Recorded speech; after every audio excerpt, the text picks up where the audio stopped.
If you had asked me 2 months ago what my plans were for New Year's Eve, I would have told you the truth. Nothing, not in a sad way, just in a life's busy and I'm tired kind of way. I'd planned to be home, on the couch, in sweats, maybe halfway through a rewatch of Succession, with takeout spread across the coffee table and a drink in hand. No crowds, no forced celebration, just me and maybe Tyler, my roommate, if he felt like joining. Tyler was like that. Easygoing, reliable, the kind of guy who made living together feel effortless. We weren't best friends, but we got along really well. We were both in our late 20s, both navigating our own chaotic jobs. Me in advertising, him in physical therapy, and both a little over the whole party scene. So when December rolled around and we realized neither of us had plans, the unspoken agreement was made. Quiet night in. I even remember joking about it a few days before. We'll count down to midnight, do a sarcastic cheer, and call it a night by 12:05. Tyler had laughed, leaning against the kitchen counter with his usual quiet grin. Works for me. I'll bring champagne and frozen pizza. Now it was New Year's Eve, 8:34 p.m. The apartment smelled like garlic and cheap wine. The TV was playing something backgroundy. And I was right where I said I'd be, on the couch, in sweatpants, drink in hand. And Tyler was sitting just a few feet away. He looked, I don't know, softer somehow. Comfortable. Like the holiday pressure had slid off his shoulders now that he didn't have to pretend to be anywhere else. He had this old hoodie on, sleeves pushed up to his elbows, and his hair was still a little damp from the shower. He wasn't even looking at the screen, just kind of zoning out. You good? I asked, nudging him with my foot. He blinked and looked over, smiling like I'd pulled him back from somewhere far away. Yeah, just thinking. About what? He hesitated, then shook his head. Nothing serious. Just, like, this year. It's been weird. I nodded. Yeah, that's putting it mildly. There was a beat of silence. Comfortable. We had a lot of those. Living with someone for over a year teaches you when to talk and when to just let the silence hang. Tyler shifted on the couch and reached for the remote. You want to play music instead? I shrugged. Sure, pick something moody and reflective. He smirked. So, Bon Iver? You know me too well. Tyler stood, scrolling through the app, and for a second, I watched him, not in a creepy way, just observed. I always noticed things about him, even when I didn't mean to. The way he bit his bottom lip when he was thinking. The way his voice dropped a little when he got serious. The way he always gave me the bigger portion when we cooked. Little things.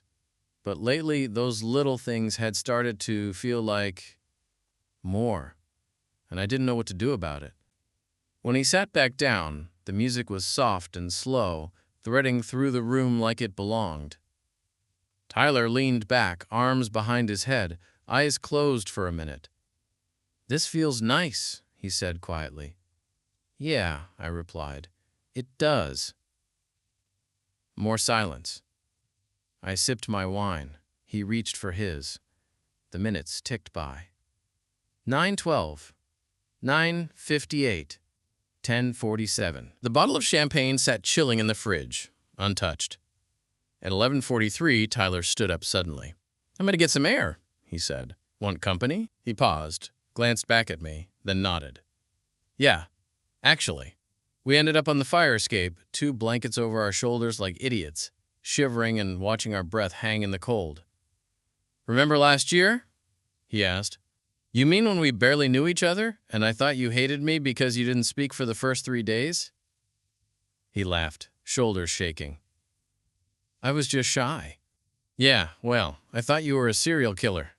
So we're even. Another laugh. Then quiet. The city below us was still alive, honking, flashing, celebrating. But up here, it felt like our own little world. Just me, him, and the sky. At 11:57, he cleared his throat. I should probably tell you something. I turned toward him, pulling my blanket tighter. Okay. His voice was quiet, not shaky, but careful. I wasn't going to say anything, but I guess if there's ever a time for honesty, it's when a year ends. I nodded, not trusting myself to speak. He looked down at his hands. I like you, man. Not just as a roommate. Not just as a friend. I've liked you for a while. My heart thudded.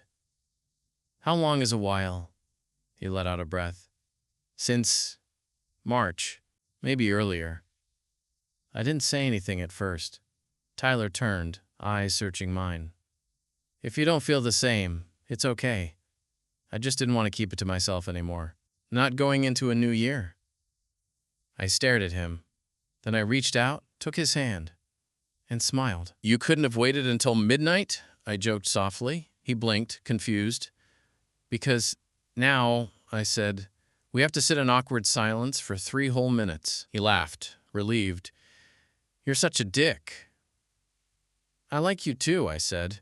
I just wasn't sure if I should say anything. He squeezed my hand. And as the fireworks began in the distance and the city screamed out its countdown, we sat there.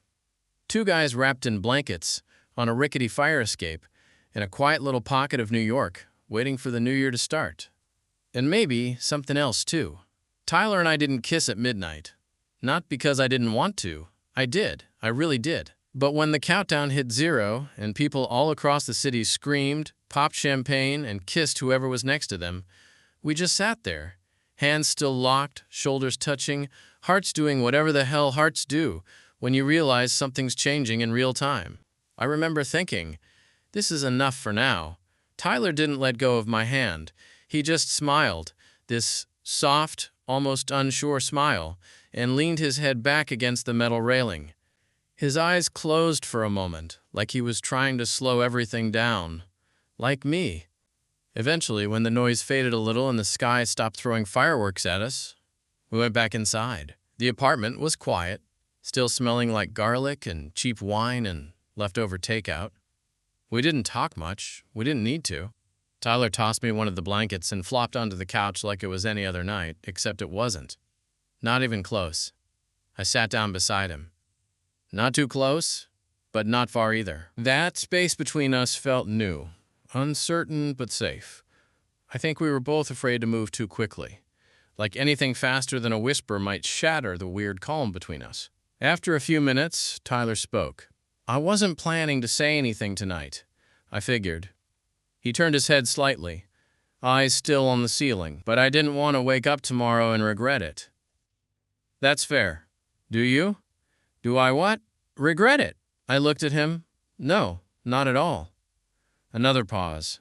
Then, okay. We stayed on the couch until almost 2 a.m., talking a little, watching the last minutes of some NYE special rerun, half asleep but not wanting to move. Eventually, we both stood up, awkwardly bumping into each other in the hallway like middle schoolers who didn't know what to do with their hands. Night, he said. Night. I watched him disappear into his room and shut the door quietly behind him. I stared at mine for a while before finally walking in. Sleep didn't come easy. Not because I was nervous. Not because I had doubts. But because I couldn't stop thinking about how casual it had all seemed and how monumental it actually was.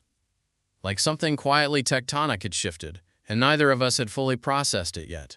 I woke up late the next morning, New Year's Day, and the apartment was bright with that harsh, unforgiving morning light that makes you rethink your life choices.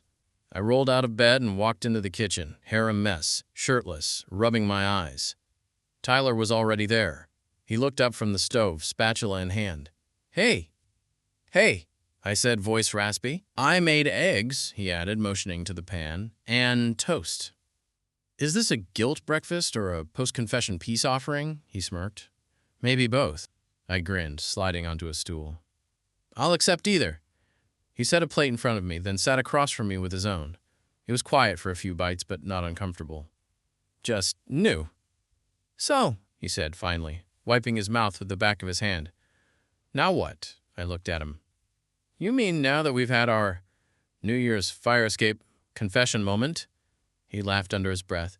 Yeah, that. I took a sip of coffee. Well, I guess the obvious answer is we don't ignore it. You want to do something about it? Yeah, I do. He nodded slowly, his eyes fixed on the mug in front of him. Me too. We sat there for a few more minutes, quietly eating, both of us kind of stunned by how casual the conversation was. Not in a bad way. It just didn't feel like a huge explosion. It felt like a decision we'd already made, and we were just catching up to it in real time.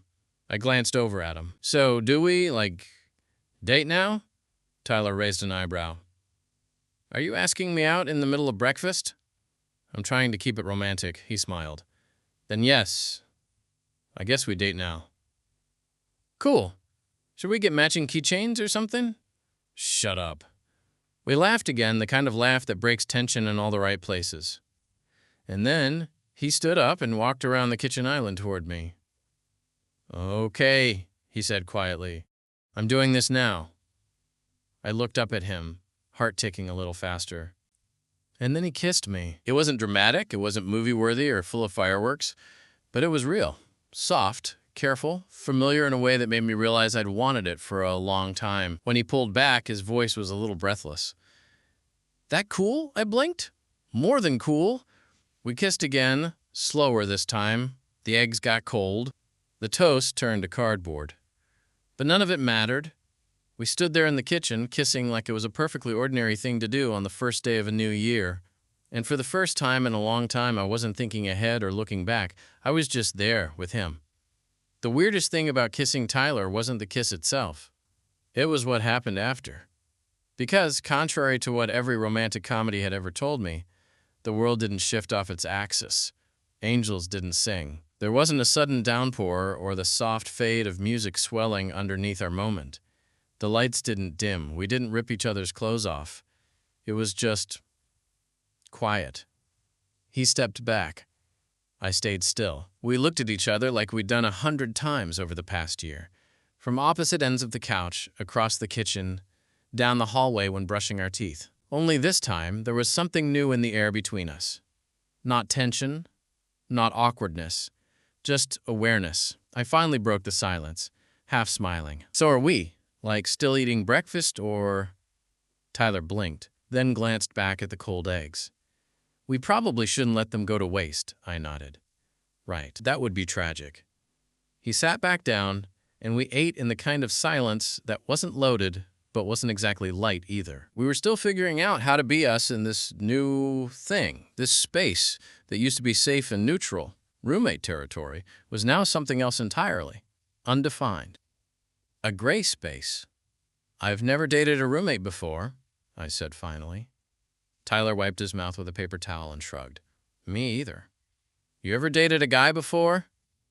He hesitated.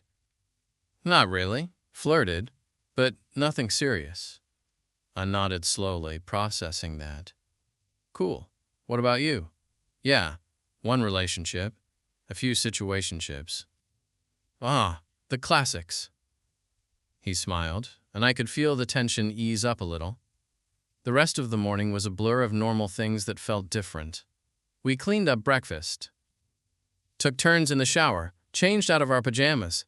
Tyler vacuumed. I refilled the Brita. It was like we were play-acting our usual routine, but everything felt more deliberate. He stood a little closer. I caught him watching me when he thought I wasn't looking. We bumped into each other more often than usual. None of it was accidental. At one point, he brushed past me in the hallway, his hand grazing mine. I stopped and looked at him. You're gonna keep doing that, huh? He blinked. Doing what? The whole oops, I touched you again thing. He raised his hands like he was innocent. I didn't realize I was doing anything. I stepped a little closer, lowering my voice. You're a bad liar, he smirked. And you like it. Maybe. We stood there for a second, the tension starting to build again, but this time in a good way. Then I cleared my throat. You want to do something today? Go out, I mean. Walk off the 12 pounds of garlic bread? Tyler nodded, like he'd been waiting for me to say it. Yeah, let's go. It was unseasonably warm for January 1st. Still jacket weather, but not the kind that made your face hurt. We walked down to the park with coffees in hand, passing families with strollers, joggers, people bundled up and walking dogs. It felt peaceful. I'd forgotten how rare that was. We didn't talk about anything too deep at first, mostly dumb stuff. Podcasts, grocery prices, The movie he wanted to drag me to that I swore I'd hate. But every once in a while, something would slip through the cracks.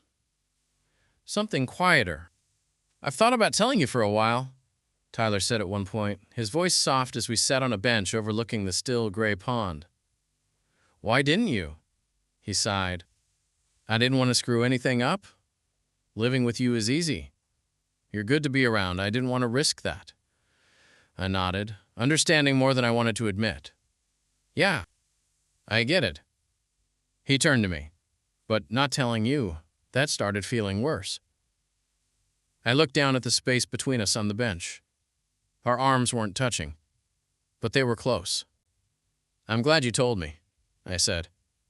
"Even if it took a bottle of wine and fireworks to get it out of you," he chuckled. "And you? What made you say yes?" I shrugged, honest. "Because I wanted to. I just didn't think you did." "Well," he said, shifting a little closer, "you were wrong. I'm willing to admit that, once a year." That night, we were back in the apartment, on the couch again. This time, we were sitting a little closer, still not tangled together, still not moving fast, just close. Tyler glanced over at me. "So, how do we do this?"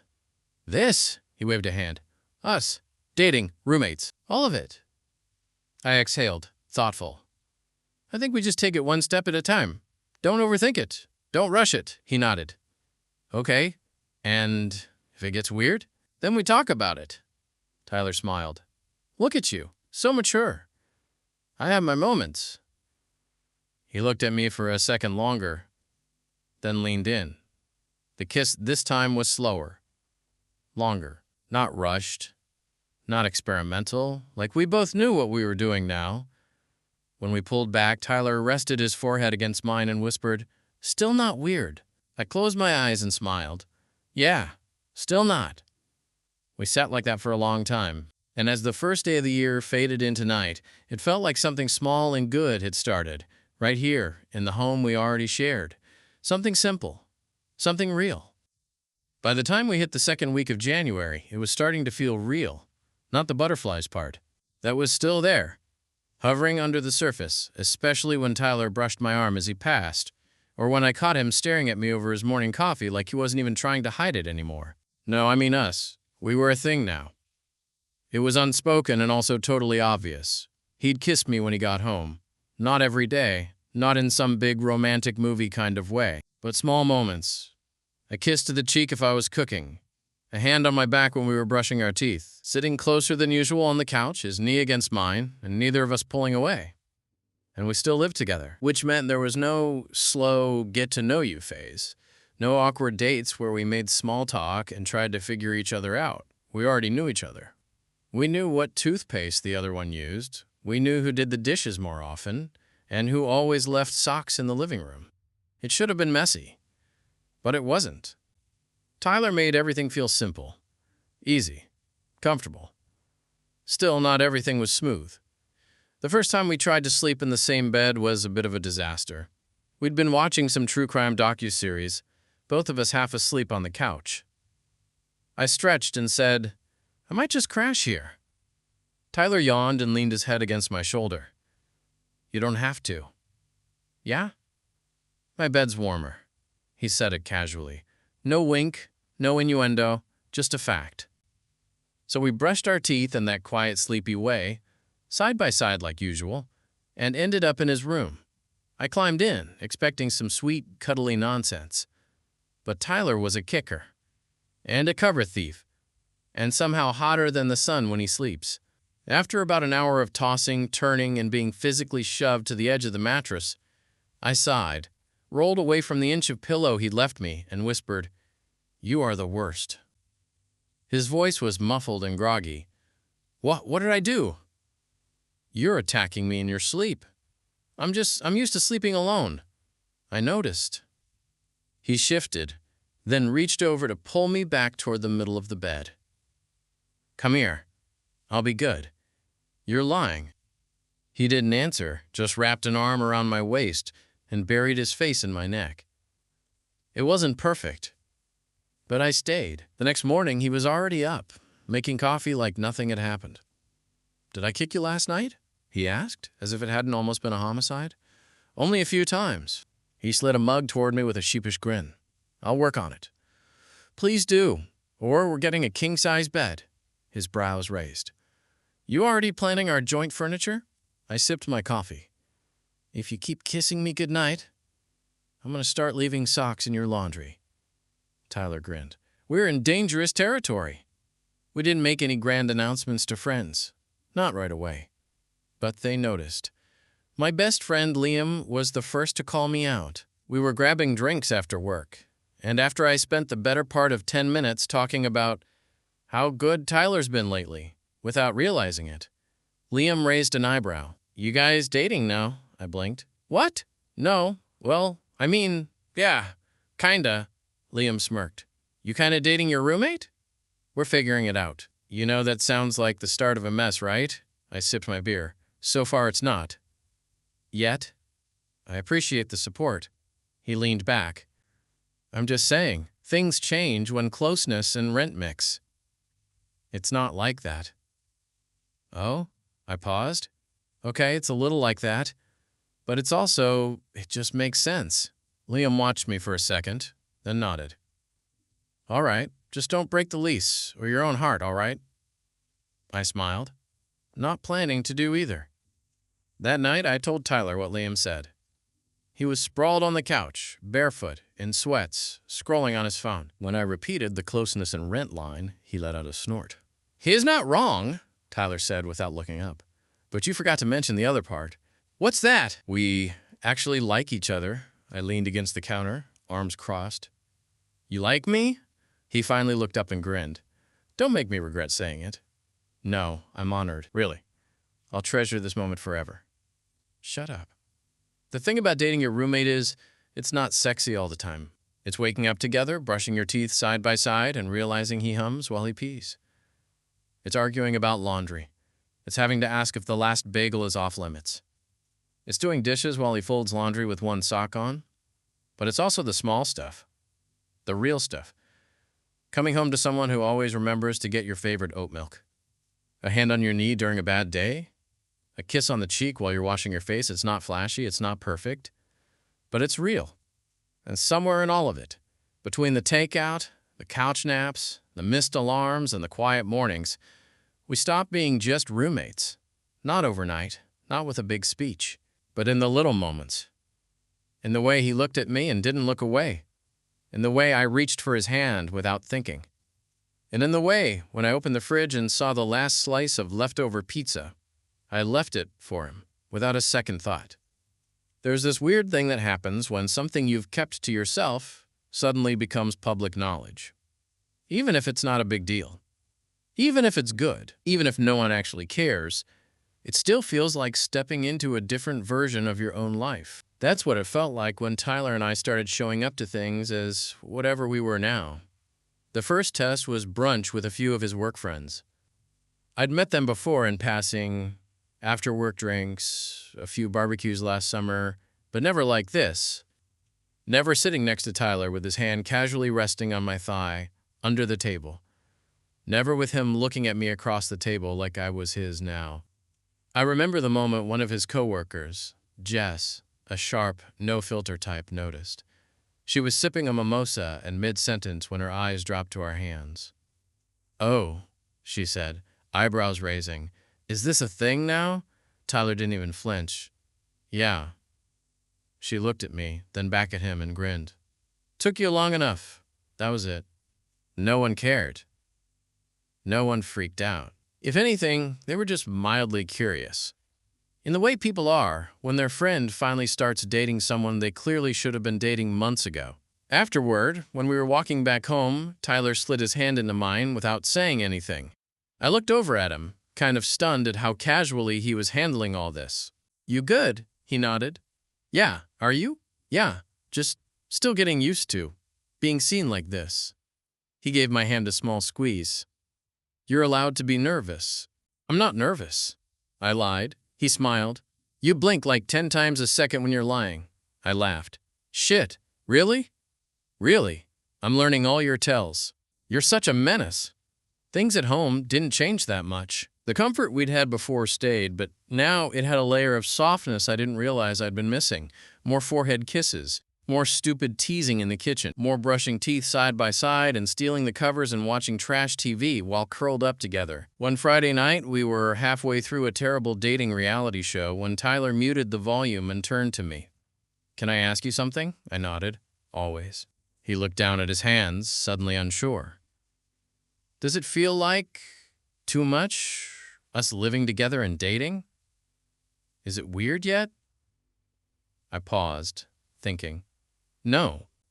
It's a little scary sometimes, like how fast it all changed.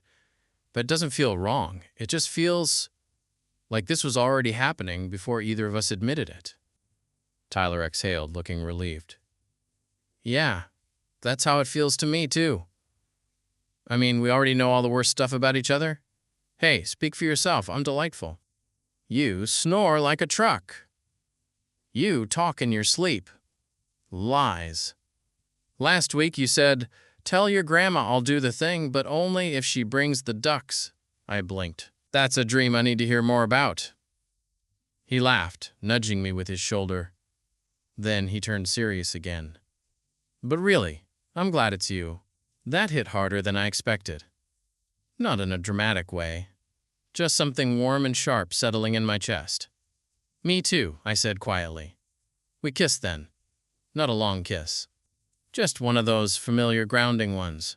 The kind you give someone when you don't have words for how steady they make you feel. I didn't realize I'd started planning around him until it came up in therapy. Yeah, I still go, once a month. Keeps my head on straight. My therapist, Mara, is sharp, intuitive, and rarely lets me off the hook. That session, I was rambling about work stress, looming deadlines, and a possible job offer in another part of the city. She waited, then asked, "What's holding you back from applying?" I shrugged. "Commute would suck, and I'm not sure if I want to move."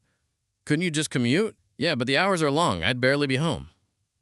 "And what's important about being home?" I paused. "Tyler." She nodded like she'd been waiting for that answer. "Does he know that?" "I guess not. You should tell him."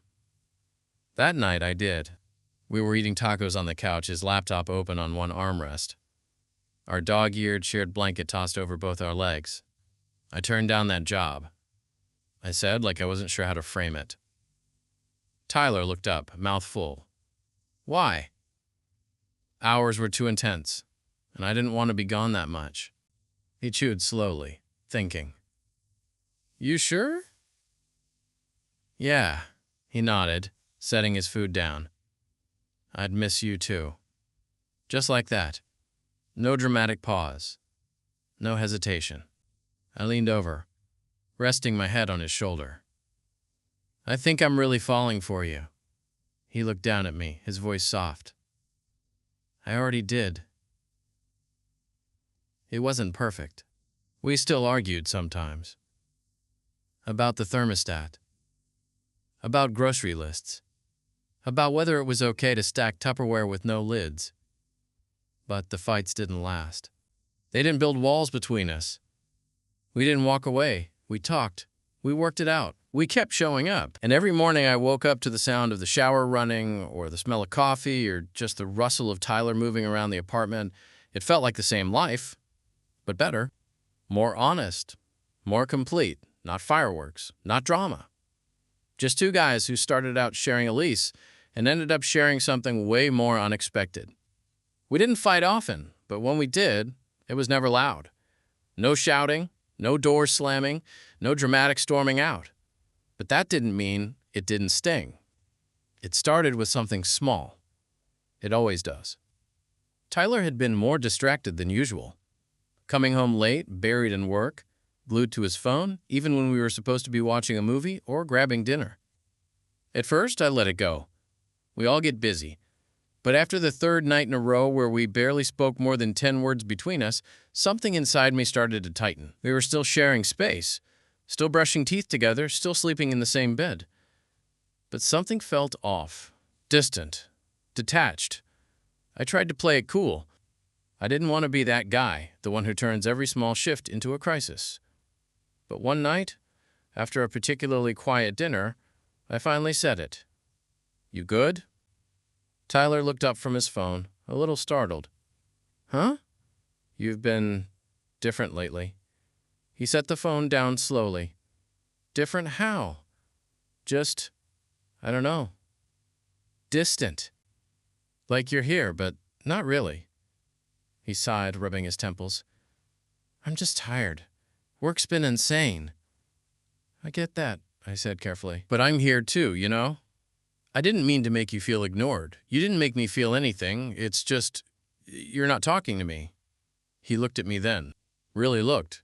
And for a second, I thought he was going to say something big. Something that would either fix everything or break it. But instead he just muttered, I'm sorry, and stood up to take his plate to the sink. That's when the silence felt heavier than ever. We didn't speak much the next morning. Just a quiet exchange over coffee and a muttered goodbye as he headed out. The whole day, I kept replaying it in my head. What I'd said. What I should have said. Whether I'd overreacted. Whether he even noticed the weight I was carrying around. By the time he got home, I decided to let it go. At least for now. I didn't want to push. But he walked in and went straight to his room without even saying hi.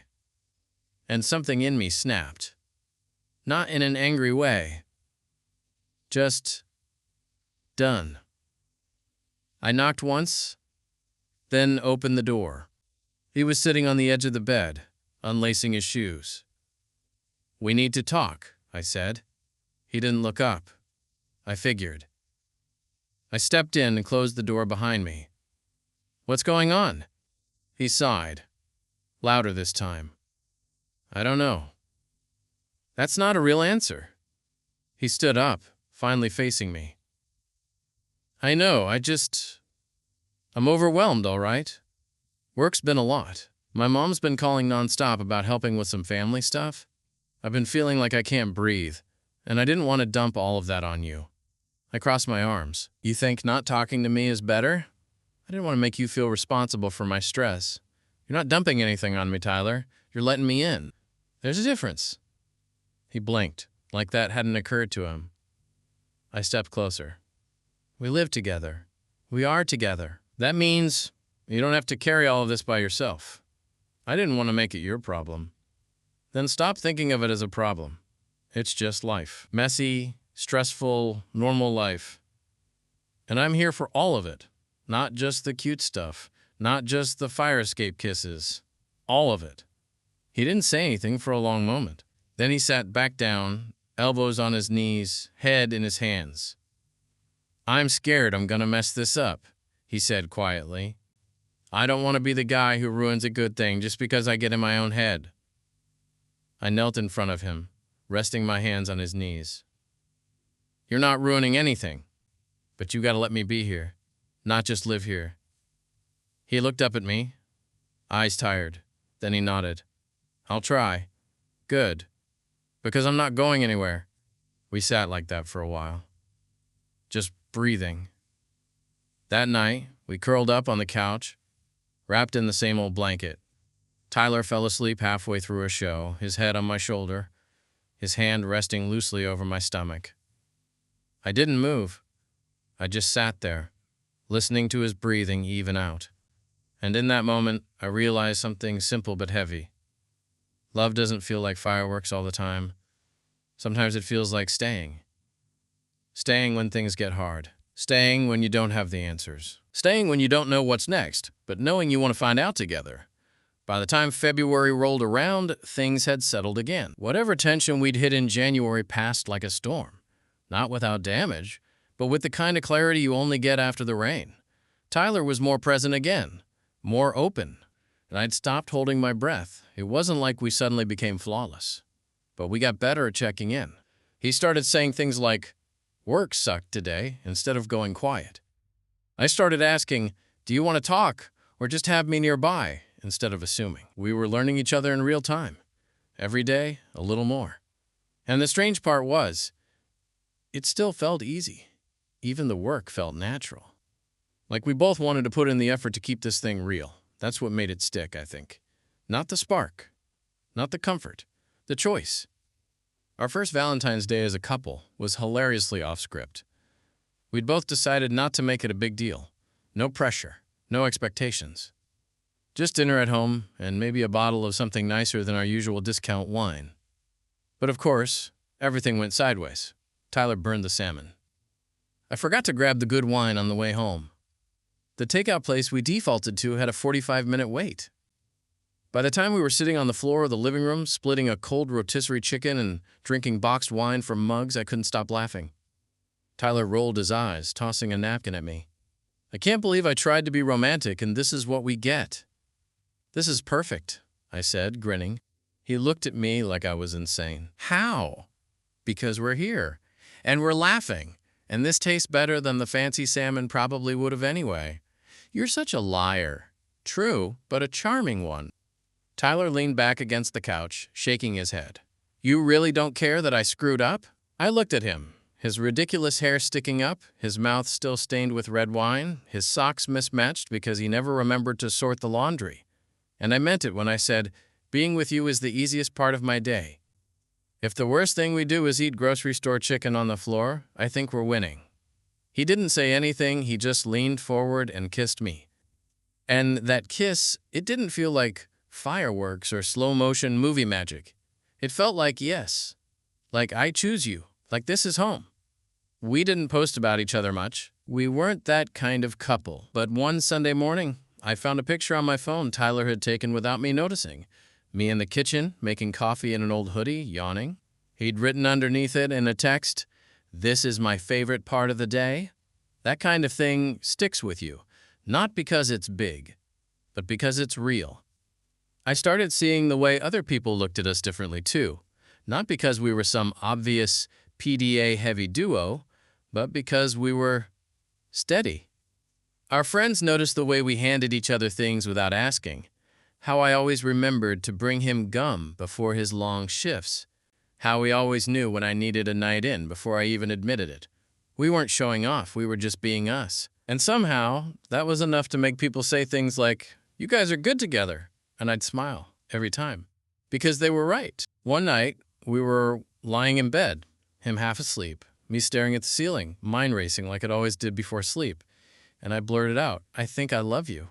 It wasn't planned. It just slipped out. I felt his body freeze slightly next to me. Shit. Maybe I should have waited. Made it cute. Done the whole candlelight thing or some goofy romantic gesture. But then he rolled toward me and whispered, "Yeah?" I nodded. "Yeah." Tyler smiled in the dark, eyes barely open. "I love you too." Then he pulled me closer, tucked his head under my chin, and within 30 seconds, he was out cold. That was it. No applause, no hearts racing, just warmth. And that soft, settling feeling, like we'd both just landed in the place we'd been heading toward for a long time, even if we didn't know it when we signed that lease. Spring crept in slowly that year. It came in through the open windows and the smell of rain on the sidewalks. The kind of warmth that made you forget winter ever happened, except when it surprised you with one last cold snap, just to keep you humble. Tyler and I had fallen into a rhythm by then, a new normal. Our lives overlapped in ways that didn't feel novel anymore, but still felt right. Shared groceries, shared laundry, shared silences that didn't need filling. And it was weird how easy it was to forget that we hadn't always been us. Because when I thought back to how it started, a pizza, a bottle of champagne, a quiet fire escape, it felt like someone else's memory. Like watching an old movie of two guys who hadn't figured it out yet. But it was us. And sometimes, when I'd catch Tyler brushing his teeth in that stupid oversized hoodie or singing off key while cooking eggs, I'd remember it all. The tension, the uncertainty, the almost, and how close we came to letting it slip past us. It was late March when we got the letter. Our lease was ending in June. Rent was going up, because of course it was. We sat at the kitchen table, both of us staring at the paper like it had insulted our ancestors. "I mean, it's not surprising," Tyler said. "Still sucks." He nodded. "You thinking what I'm thinking?" I glanced up. "That this might be the push we need?" He smiled. "Yeah, maybe it's time to find a place that's actually ours.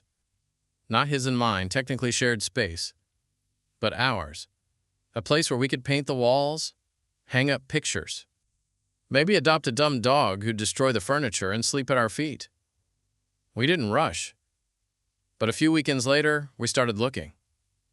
Nothing fancy. Just places that felt like us. Slightly chaotic, full of light, and not too far from our favorite takeout spots. And one afternoon, after a long day of tours and awkward realtor banter, we found it. A small two-bedroom with creaky floors and a weird slanted ceiling in the hallway. But the kitchen had a window above the sink. The living room got that golden late-day light. There was a fire escape that looked sturdy enough to sit on. Tyler looked at me the way he did when he was trying to be subtle but couldn't quite hide his grin. "This feels like it," he said. It did.